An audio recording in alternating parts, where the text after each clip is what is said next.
नमस्कार दोस्तों। जब से वेस्ट बंगाल का इलेक्शन ख़त्म हुआ और टीएमसी की पार्टी का, ममता बनर्जी की पार्टी का पूरी तरह से सफाया हो गया। 215 सीटों में कहाँ थी 2021 में, और अभी के 2026 के चुनाव में वो मात्र 80 पर सिमट चुकी है, जिसके चलते वो बहुत मतलब बौखलाई हुई है और उन्हें समझ में नहीं आ रहा क्या किया जाए। और इसी बीच उनकी पार्टी में बहुत बड़ी बगावत हो चुकी है और 50 से ज़्यादा विधायक ममता बनर्जी से अलग होने के लिए तैयार बैठे हैं। और शायद जो वेस्ट बंगाल में एनसीपी और उद्धव ठाकरे की पार्टी शिवसेना के साथ हुआ था, वही शायद हो कल दिन टीएमसी के साथ वेस्ट बंगाल में हो जाए तो कोई आश्चर्यजनक बात नहीं होगी। जिस तरह की आज के समय में स्थिति है, उससे तो लग रहा है कि ममता बनर्जी की पार्टी एक स्प्लिट की तरफ, विभाजन की तरफ बढ़ रही है। जबरदस्त असंतोष पार्टी में हो गया है और अगर पार्टी टूटती है तो ममता बनर्जी की पार्टी बहुत ही कमज़ोर हो जाएगी और फिर उसे संभाल पाना ममता बनर्जी के लिए काफ़ी मुश्किल हो जाएगा। जिस तरह की बगावत हुई है, 50 से ज़्यादा विधायक कहा जा रहा है कि ममता बनर्जी से नाराज़ हैं, अभिषेक बनर्जी के कार्य पद्धति से नाराज़ हैं। जिस तरह डिक्टेटरशिप अभिषेक बनर्जी और ममता बनर्जी पार्टी पे चलाती है, जिससे काफ़ी ज़बरदस्त नाराज़गी है और उसी के चलते विभाजन हो सकता है पार्टी में। आइए दोस्तों देखते हैं टीएमसी में। इसमें जैसा कि मैंने कहा, गंभीर आंतरिक संकट के जरूर संकेत दिख रहे हैं, लेकिन हाँ ये बात है कि इसमें कितना टाइम लगेगा पार्टी को पूरी तरह से विभाजित होने में, ये अभी समय ही, आने वाला समय ही बतलाएगा। यह बहुत जल्दी होगा कहना कि अचानक भी टूट जाएगी, लेकिन असंतोष के स्वर तो साफ साफ दिखाई दे रहे हैं। जिस तरह की उन्होंने पार्टी मीटिंग बुलाया, उसमें मात्र 70 में 80 विधायकों में से मुश्किल से 7-8 विधायक उपस्थित हुए। जो विरोध प्रदर्शन जो भाजपा के विरुद्ध उन्होंने बुलाया था, उसमें से 8 विधायक उनके समर्थन में आए और बाकी विधायक आए ही नहीं। और जो पार्टी मीटिंग भी उन्होंने बुलाया था, उसमें से मुश्किल से 20 विधायक आए और 60 विधायक नहीं आए। तो इससे समझ सकते हैं कि पार्टी में क्या स्थिति हो गया है। और अभी ये फर्जी हस्ताक्षर वाली जो कहानी हुई, जिसमें कुछ विधायकों को पार्टी से निष्कासित कर दिया गया, क्योंकि उन्होंने साफ साफ कह दिया कि मैंने सिग्नेचर किया ही नहीं, मेरा सिग्नेचर किसी और ने करके विधानसभा में समर्पित कर दिया था, सबमिट कर दिया था। तो जिससे और भी पार्टी में संकट गहरा गया है शिवसेना, टीएमसी में, तृणमूल कांग्रेस में। और कुछ बागी नेता तो खुलकर पार्टी के नेतृत्व के अगेंस्ट सवाल उठा रहे हैं। और जैसा कि मैंने कहा, कई रिपोर्टों में दावा किया गया कि बड़ी संख्या में विधायक बैठक से अनुपस्थित रहे और 2 विधायकों को पार्टी से निकाल भी दिया गया है। तो दोस्तों ये इस तरह उसी तरह की कहानी होती हुई दिखाई दे रही है, जिस तरह एनसीपी के साथ महाराष्ट्र में और उद्धव ठाकरे की शिवसेना के साथ महाराष्ट्र में हो चुका है, जिसमें शिंदे गुट ने अपना ग्रुप अलग बना लिया और अल्टीमेटली वही असली शिवसेना बन गई, क्योंकि उसके साथ अधिक विधायकों और सांसदों का समर्थन हासिल था। और उसी तरह का लगभग यहाँ पर सिनेरियो दिख रहा है कि अधिकतर विधायक और सांसद बागी गुट के साथ शामिल हो गए हैं, जिसमें न सिर्फ एमएलए हैं बल्कि मेंबर ऑफ पार्लियामेंट भी शामिल हैं। चुनावी झटके के बाद नेतृत्व पर सवाल, जैसा कि मैंने कहा, उठ रहा है। संगठन में गुटबाजी की चर्चा जोरों पर है, गुटबाजी बन भी चुकी है और कुछ नेताओं का आरोप है कि पार्टी निर्णय लेने की प्रक्रिया अत्यधिक केंद्रित हो गई है, सेंट्रलाइज। और मात्र 2 लोग ही डिसीजन लेते हैं, एक अभिषेक बनर्जी और एक ममता बनर्जी। उसमें भी ये ज़्यादा कहा जा रहा है कि अभिषेक बनर्जी सभी तरह के फैसले लेते हैं, बिना किसी प्रकार का मीटिंग, बिना किसी प्रकार का सहमति बनाए हुए।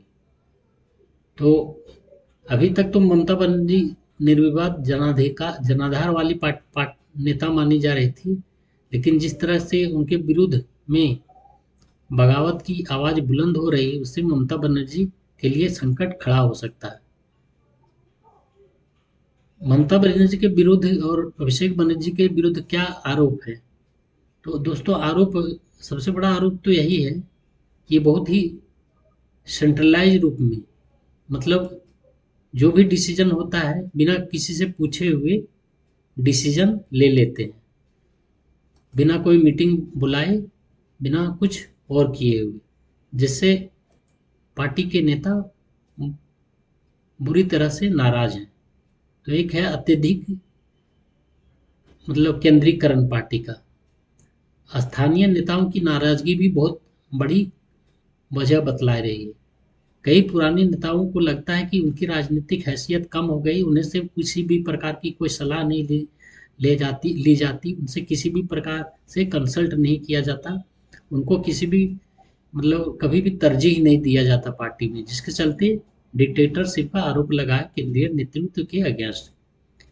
एंटी इनकम्बेंसी तो था ही, 15 सालों से उनकी सत्ता में थी पार्टी, तो उसके चलते लोगों में और भ्रष्टाचार और मतलब और भी तरह की चीज़ें, लॉ एंड ऑर्डर की समस्या, और अपीजमेंट पॉलिसी, न मुस्लिम अपीजमेंट पॉलिसी, जो भी मुस्लिम के आधारित केंद्रित स्कीम बनाना, जिससे जो मेजोरिटी स्टेक होल्डर हैं स्टेट में, वो भी काफ़ी नाराज नजर आ रहे थे। और भ्रष्टाचार और संगठनात्मक छवि, विपक्ष लगातार इसी मुद्दे को उठाता रहा है, जिससे पार्टी की छवि प्रभावित हुई है। भ्रष्टाचार में आपने देखा होगा शिक्षक घोटाला और क्या क्या जमीन घोटाला, और भी कितने तरह के घोटाले आ चुके हैं। आप घोटाले गिन थक जाएंगे, घोटाला नहीं खत्म होगा। उनकी यह स्थिति तृणमूल की बन गई है। और जिस तरह से लोगों को, भाजपा कार्यकर्ताओं को,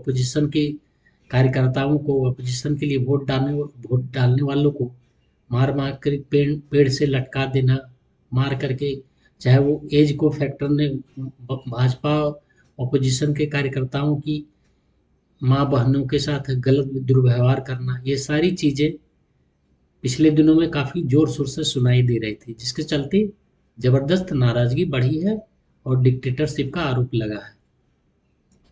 और वंशवाद की तो आलोचना होती ही रही है, क्योंकि कहा जाता है जो भी, मतलब ममता बनर्जी के बाद अगर कोई कोई डिसीजन लेने वाला तो अभिषेक बनर्जी है, और अभिषेक बनर्जी ही सर्वे सर्वा पार्टी की बनकर रह गए हैं। और चुनावी रणनीति में संगठन पर बढ़ती निर्भरता को लेकर असंतोष, हाल ही के विवादों को जांचों के कारण राजनीतिक दबाव भी काफी बढ़ा है। ये सभी कारण हैं, मतलब तृणमूल को का अलोकप्रिय होना, और हाल के दिनों में जिस तरह के फैसले लिए गए, उससे कोई भी लोग संतुष्ट नहीं थे, जिससे अधिक से अधिक विधायक चाहते हैं कि ममता बनर्जी और अभिषेक बनर्जी को नेतृत्व किसी किसी और को सौंप देना चाहिए, और जिससे पार्टी का जो एक छवि खराब हुआ है उससे उबरने में मदद मिल सके। तो गंभीर स्थिति हो चुकी है वेस्ट बंगाल में, और इस बात की प्रबल संभावना जताई जा रही है कि पार्टी विभाजन के बहुत करीब आ चुकी है और गुटबंदी का पूरी तरह से शिकार हो गई। और बड़ा गुट जो कि ममता और अभिषेक बनर्जी के अगेंस्ट है। और हाल के दिनों में उन्होंने जस्ट चुनाव के पहले जिस तरह का बयान अभिषेक बनर्जी ने दिया था, उसके चलते भी लोग उससे नाराज हैं। जिस तरह उन्होंने प्रधानमंत्री, गृह मंत्री डायरेक्ट उन्होंने उन्हें धमकी दी थी कि बंगाल, मैं देखता हूँ बंगाल कैसे आप लोग आ सकते हैं, आपको कोई दिल्ली का बाप भी नहीं बचा पाएगा। तो इस तरह का स्टेटमेंट देना, ये भी कहीं ना कहीं उनके अगेंस्ट गया। तो अब आने वाला समय बतलाएगा कि क्या होता है और ममता बनर्जी इससे कितना उबर पाती है। अभी तो बहुत विषम परिस्थिति है, और आज के समय में जो स्थिति है उसके अनुसार ये तो साफ साफ लग रहा है कि ममता बनर्जी की पार्टी पूरी तरह से टूटने के लिए जा रही है, लगभग टूट ही चुकी है। तो आने वाले समय में दोस्तों ये पता चलेगा कि क्या ममता बनर्जी की पार्टी बच पाती है या टूट जाती है। इसमें मुझे नहीं लगता बहुत लंबा समय लगेगा, बहुत जल्द ही लोगों को पता चल जाएगा। अभी विधानसभा में उन्हें फर्जी दस्तखत वाला जो भी सीआईडी जांच कर रही है उस पर भी जांच चल रहा है, उससे चलते भी उनकी छवि खराब है। आप किसी से बिना पूछे हुए उनका खुद दस्तखत करके दे देंगे तो ये भी कहीं से अच्छा नहीं माना जाता, और यही उन्होंने किया, जिसका परिणाम आज भुगत रहे हैं ये टीएमसी।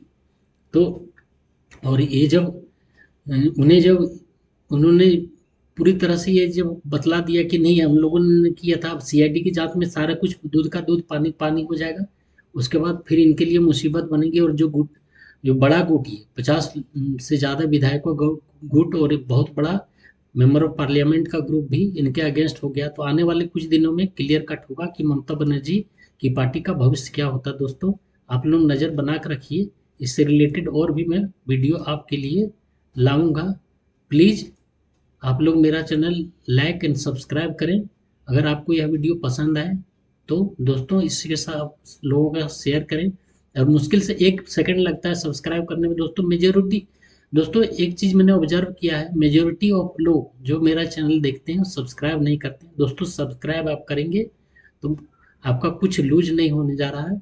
आप सब्सक्राइब कीजिए, 1 सेकंड मुश्किल से लगता है। मैं और भी अच्छा से अच्छा वीडियो आपके लिए लाता रहूँगा। इसी प्रकार आप लोग वीडियो देखते रहिए। बहुत बहुत धन्यवाद। Thank you so much.